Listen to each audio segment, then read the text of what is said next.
Halo,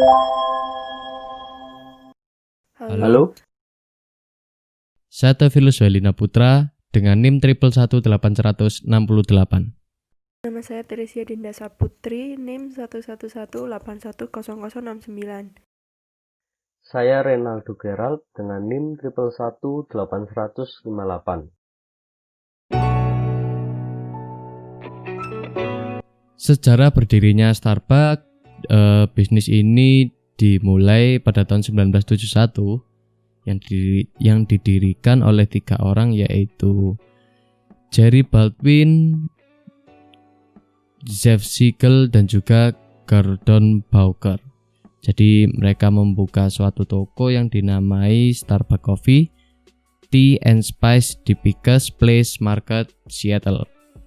3 partner ini memiliki kecintaan kopi yang terbaik dan juga teh yang eksotik. Jadi masing-masing ini menginvestasikan dananya sebesar 1.350 US dollar dan juga meminjam uang kepada bank sebesar 5.000 US dollar untuk membuka tokonya di Seattle. Perusahaan Starbucks ini terinspirasi oleh imigran asal Belanda bernama Alfred Pitt, seorang pengusaha kopi Arabica terbaik, juga pengusaha yang mau mengajarkan kepada pelanggannya bagaimana untuk menggiling kopi agar menghasilkan brew coffee yang fresh dan segar yang dapat diolah di rumah pada tahun 1950-an. Dan pada tahun 1966, Pitt telah membuka toko kecil yang bernama Pitt's Coffee and Tea di Berkeley, California. Akhirnya mereka bertiga, si pendiri Starbucks, menjalin kerjasama dengan Pitt sebagai supplier kopi mereka.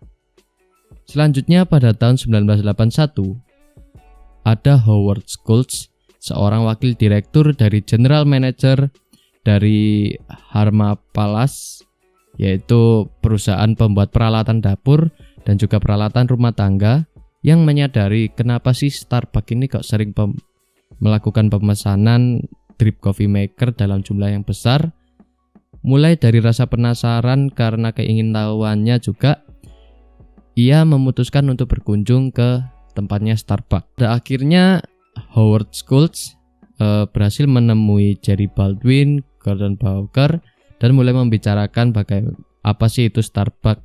Dan dari pertemuannya membuahkan hasil dan penjelasan yang cukup jelas bagi Howard bahwa Starbucks tidak hanya memberikan kopi yang terbaik, tetapi juga mengajarkan bagaimana mengolah kopi yang terbaik juga kepada pelanggannya. Sepulangnya dari Starbucks menuju ke New York, Schultz atau Howard ini terus memikirkan bagaimana caranya agar dia bisa bergabung dengan Starbucks. Dan akhirnya setelah 1 tahun, Howard berhasil bergabung di Starbucks Coffee. Setelah beberapa tahun kemudian, tepatnya pada Howard menginjak di usia 33 tahun, Howard memutuskan untuk meninggalkan Starbucks dan ingin membuka bisnis yang baru dan juga sendiri, yaitu membuka espresso bar. Di akhir tahun 1985, Howard memutuskan untuk keluar dari Starbucks. Pada musim inilah beberapa musim terberat dari Starbucks yang dilalui karena Howard telah keluar dan juga mendirikan usahanya sendiri. Kemudian Jerry Baldwin juga menjual hampir seluruh investasinya pada kedai Starbucks untuk fokus ke bisnis lain. Tetapi pada Agustus 1987, Howard kembali lagi ke Starbucks dengan mengakuisisi Starbucks dengan usahanya yang baru dan juga mengombinasikan kedua nama perusahaan tersebut menjadi Starbucks Corporation. Brand Associations. Apa sih Starbucks itu? Starbucks itu siren, Starbucks itu warm, Starbucks itu chill and relax, Starbucks itu tumbler, Starbucks itu Starbucks card, Starbucks itu coffee, Starbucks itu meeting, Starbucks itu hangout, Starbucks itu profesional, dan Starbucks itu expensive. Jadi strength of brand association dari Starbucks adalah, pertama, dilihat dari personal relevance. Starbucks menghadirkan kehangatan suasana yang disajikan pada tempat di kedai dari Starbucks, juga harga yang mahal, tetapi dengan adanya perlakuan khusus terhadap pengguna atau konsumen yang menggunakan Starbucks Card akan mendapat potongan-potongan dan promo-promo yang spesial. The Consistency berfokus pada pelayanan yang profesional dan kualitas produk yang tetap terjaga, dan fitur-fitur baru yang sustainability akan berkembang dan selalu meningkat di setiap tahunnya. Selanjutnya, favorability of brand associations. Suasana tempat yang tenang dan nyaman, serta kualitas pelayanan yang maksimal dan berbeda dari pesaing-pesaingnya dan juga dari produk-produk yang serupa, membuat konsumen merasa betah untuk berada di Starbucks, tidak hanya di kedainya saja, melainkan betah dan semakin percaya untuk menikmati produk Starbucks dimanapun berada, karena produk yang dinilai adalah kualitasnya. Selanjutnya, uniqueness of brand association. Pada kali ini kita akan membahas mengenai Starbucks Card yang membuat potongan harga khusus sehingga menimbulkan intensif baru atau kepercayaan baru dan loyalitas baru bagi pelanggan untuk menikmati produknya. Apa sih pikiran yang muncul saat kita mendengar kata-kata ataupun nama dari Starbucks? Yang pertama yaitu eksklusif. Oh, Starbucks itu adalah kopi atau kedai kopi dengan pelayanan yang eksklusif. Selanjutnya adalah fresh coffee. Yang ketiga the third place, keempat high quality, dan kelima neoclassic. Yang menarik adalah kita membahas yang ketiga yaitu the third place. The third place adalah cara Starbucks yang unik, yang cerdas tentunya. Starbucks sadar semua orang tidak menaruh keinginannya pada prioritas yang utama, karena sejatinya prioritas yang utama berfungsi untuk memenuhi kebutuhan sehari-hari. Nah, kenapa kok Starbucks menempatkan di tempat ketiga? Ini adalah celah yang dimanfaatkan oleh Starbucks. Starbucks memang berada di tempat ketiga, tetapi dari tempat ketiga itu menaruh produknya pada posisi yang pertama untuk kita mencari sensasi yang baru, untuk kita memenuhi kebutuhan yang baru, yaitu kebutuhan untuk menikmati kopi yang berkualitas tentunya. Yang selanjutnya juga yang kita bahas mengenai brand image yaitu neoclassic. Kenapa sih kok neoclassic? Neoclassic yang ditimbulkan pertama saat kita melihat logo dari Starbucks. Neonya terlihat jelas pada logo Starbucks pada penggunaan fontnya. Font dengan jenis sans serif yang tidak akan mati di telan perkembangan zaman karena menggunakan layout yang sangat simpel dengan bentukan font yang sangat simpel dan mudah diingat. Klasiknya adalah Starbucks tetap menggunakan siren atau simbol utamanya yaitu putri duyung dengan 2 ekor. Tidak hanya pada logo, klasik yang ditimbulkan adalah pada produk yang berkualitas. Seperti saat berdirinya Starbucks ingin menciptakan produk yang berkualitas, dan neo yang ditimbulkan yaitu fitur-fitur baru yang melengkapi servis maupun pelayanan pada jasa maupun produk yang dihadirkan pada Starbucks. Konsumen rata-rata dari Starbucks pada usia konsumennya 16-50 tahun, berarti remaja sampai lansia yang tentunya pecinta kopi dan juga menikmati beberapa fitur maupun menu varian dari Starbucks yang lain. Selanjutnya kita ke karir atau pekerjaan. Pekerjaan didominasi oleh perusahaan swasta maupun perusahaan negeri. Pada lifestyle pelanggan dari Starbucks cenderung menengah hingga ke atas. Dan juga ditunjukkan pada areanya. Sebaran area mulai dari CBD hingga perumahan maupun perkotaan. Karakternya adalah rata-rata pengguna Starbucks ataupun penikmat dari produk Starbucks memiliki karakter rapi, bersih, casual, modern, memiliki gengsi, memiliki ego dan aktualisasi diri yang tinggi, perfeksionis, dan juga pastinya penggemar kopi. Sedangkan edukasi mulai dari SMA hingga perguruan tinggi ataupun universitas.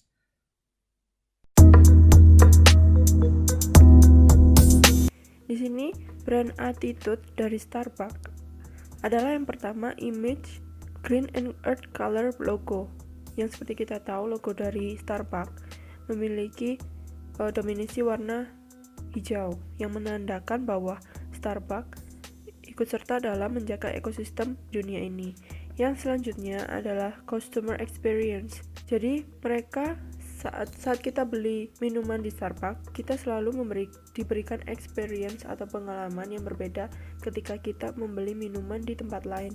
Contohnya, cup kita dituliskan nama kita, dan salah satu cara yang paling lucu menurut saya itu mereka selalu menyalahkan tulisan nama kita. Di sini kita jadi lebih teringat, dan itu tidak satu atau dua kali tapi berkali-kali, dan itu selalu begitu gitu. Dan tidak hanya satu orang saja tapi teman-teman kita juga seperti itu.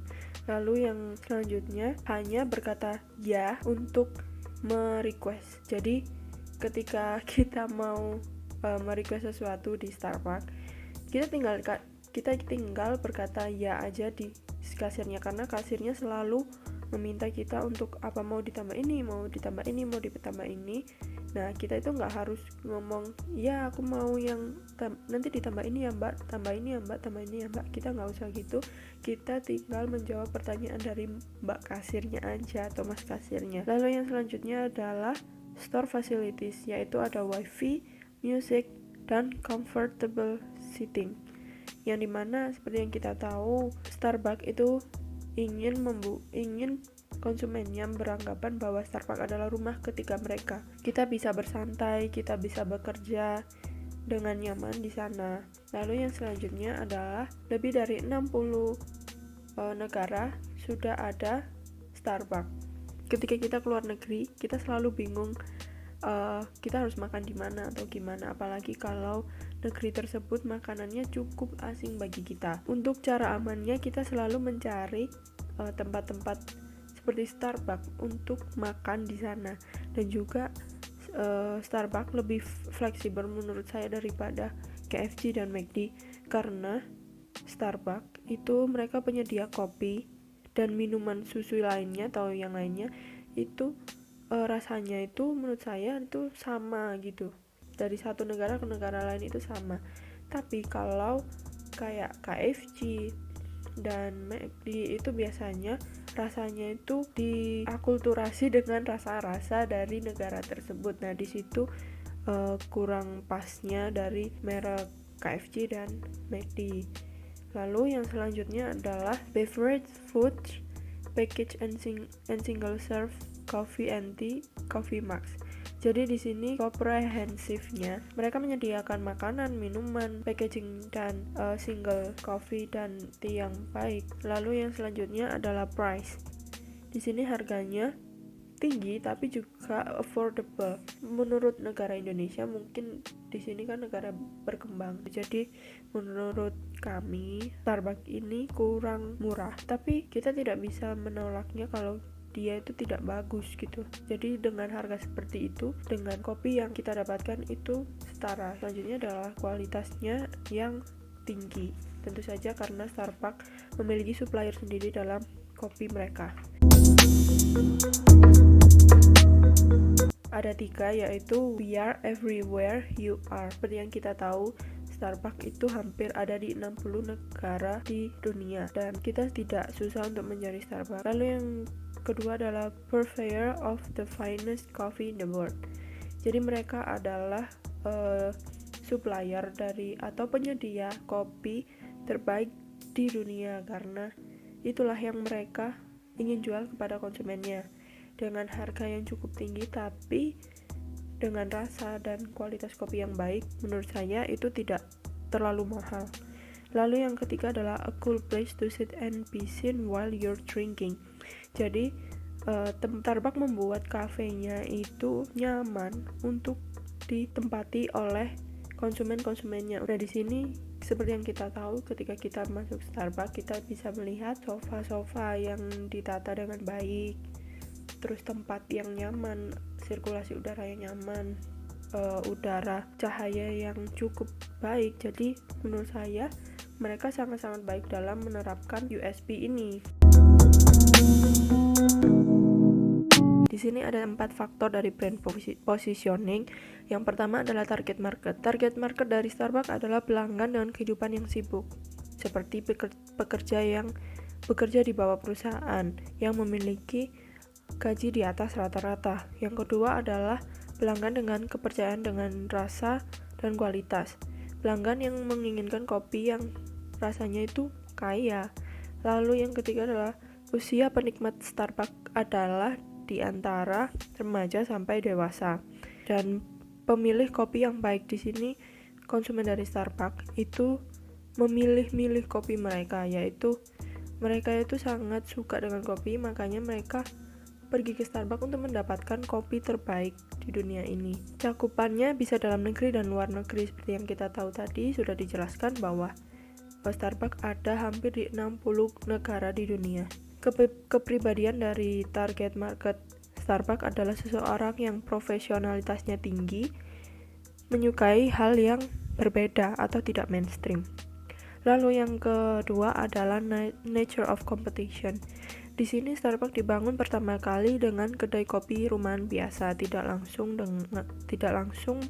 menganut franchise untuk disebarluaskan di mana-mana, atau tidak langsung kafe besar yang seperti Starbucks punya sekarang. Lalu yang kedua adalah direct competition. Di sini direct competition dari Starbucks adalah Dunkin Donuts, Jeko, dan McCafe dan KFC Coffee. Di sini seperti yang kita tahu di Malang itu juga ada McCafe dan KFC Coffee. Dunkin Donuts pun juga ada. Nah, mereka adalah 3 pesaing direct competition. Lalu yang selanjutnya indirect competition, yaitu Jeko, Moko, dan Burger King. Seperti yang kita tahu, Jeko, Moko itu menjual donat, tapi mereka juga menjual kopi. Lalu yang selanjutnya Burger King. Burger King ini kita tahu kalau mereka itu berjualan burger, tapi mereka juga menyediakan kopi, yang mana kopinya itu mungkin juga lebih murah, tapi dengan kualitas yang hampir sama dengan Starbucks. Lalu point of parity dari Starbucks adalah rasa kopi yang enak, reliability, cepat, praktis, cleanness, dan komunitas. Nah, di sini selanjutnya adalah POD atau point of difference dari Starbucks. Yang pertama adalah kualitas, menjaga standar kualitas dari rasa dan kopi mereka. Lalu yang kedua adalah variasi, mulai dari kopi klasik dan kopi campuran kopi lainnya. Lalu yang ketiga adalah kostumisasi, banyaknya berbagai macam pilihan minuman yang bisa dipilih, bahkan kita bisa meminta resep kita sendiri untuk dibuatkan. Lalu yang keempat adalah pengalaman, aroma dari kopi yang kaya dan suasana dari kafe ini memberikan pengalaman yang berbeda bagi setiap konsumennya Starbucks. Lalu selanjutnya adalah gambaran, pelayan yang memuaskan dan baik. Jadi seperti yang kita tahu, profesionalitas dari pelayanan di Starbucks itu sangat bagus. Lalu selanjutnya adalah kesegaran, biji kopi yang terbaik dan dipilih langsung oleh Starbucks, dan supplier dari Starbucks sendiri itu adalah teman mereka sendiri. Lalu selanjutnya adalah aturan aroma first rule. Jadi mereka mengutamakan aroma dari kopi ini daripada hal yang lainnya. Seperti yang kita tahu, Starbucks mempunyai dessert juga, tapi yang mereka sodorkan lebih dahulu adalah aroma dari kopi mereka ini. Rich, rewarding coffee experience. Di sini kita tahu bahwa kopi dari Starbucks ini sangatlah kaya dan juga memberikan experience yang berbeda bagi kita penikmat kopi. Kopi dari Starbucks ini seperti yang kita tahu, rasa dan aromanya itu berbeda dengan kopi-kopi yang lainnya, karena mereka memilih kopi yang baik dan juga membuatnya langsung di tempatnya. Jadi mereka meroasting kopi mereka di kafenya tersebut, lalu baru mereka membuatkan kopi dengan fresh di kafenya tersebut.